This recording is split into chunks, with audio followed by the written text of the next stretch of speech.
का हो गया मोर मायारू? आज इतना हड़बड़ी में काबर बुलाए? तोला पता है मोर घर में शादी पर बात चला थी और काली मोला लेगा थे लड़की मनिया। 4 महीना बस रुक जा, मोला 18 साल हो जाए। वो मैं नहीं जाना, मोला अभी करना है, नहीं तो मोर घर के दूसर के साथ शादी कर दी। अगर तो दूसरे के साथ बिहाव करबे ना बस सोच ले भी। अरे मान तो जा यार।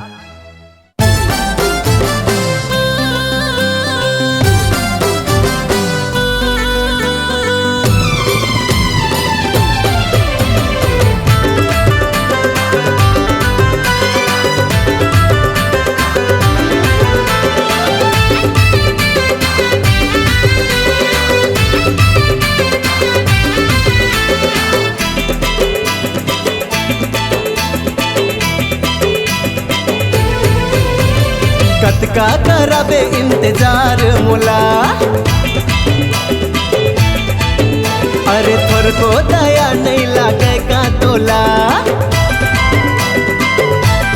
हाँ कतका करबे इंतजार मोला, थोर को दया नहीं लागे का तोला। चलना अख्ती में भावर पराले, हो आहा ला ला ला। राम नवमी में लगन ला धराले, रानी वो गोरी वो सोना वो मोला, अपन के दुल्हा बना ले। रानी वो गोरी वो सोना वो मोला, अपन के डौका बना ले। कच्ची कली रानी हमें उम्र है 16, कम से कम 18 होते मोला। कच्ची कली रानी हमें उम्र है 16, कम से कम 18 होते मोला। ओ फिर बाद में हतुर संग मजाऊं, आहा ओहो ला ला ला। ये सोवती माँ भावर पराऊं, राजा रे बाबू रे सोना रे तोला, अपन के दुल्हा बनाऊं। राजा रे बाबू रे सोना रे तोला, अपन के डोका बनाऊं।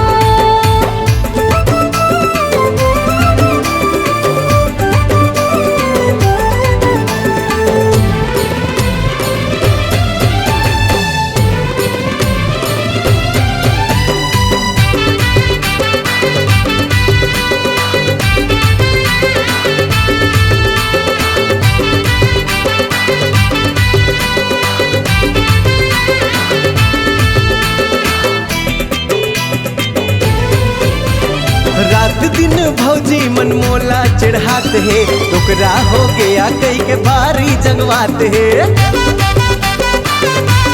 सुने वो रात दिन भौजी मन मोला चिढ़ाते है, टुकड़ा हो गया कई के भारी जंगवाते है। कौन दी डौकी तुहला ए देवर बाबू, ताना मार मार के भारी बिजराते है। मोर अम्मा ला सास तय बना ले, ओहो आहा ला ला ला। छोटे भाई के भौजी बन जा रे, रानी वो गोरी वो सोना वो मोला, अपन के दुल्हा बना ले। रानी वो गोरी वो सोना वो मोला, अपन के डौका बना ले।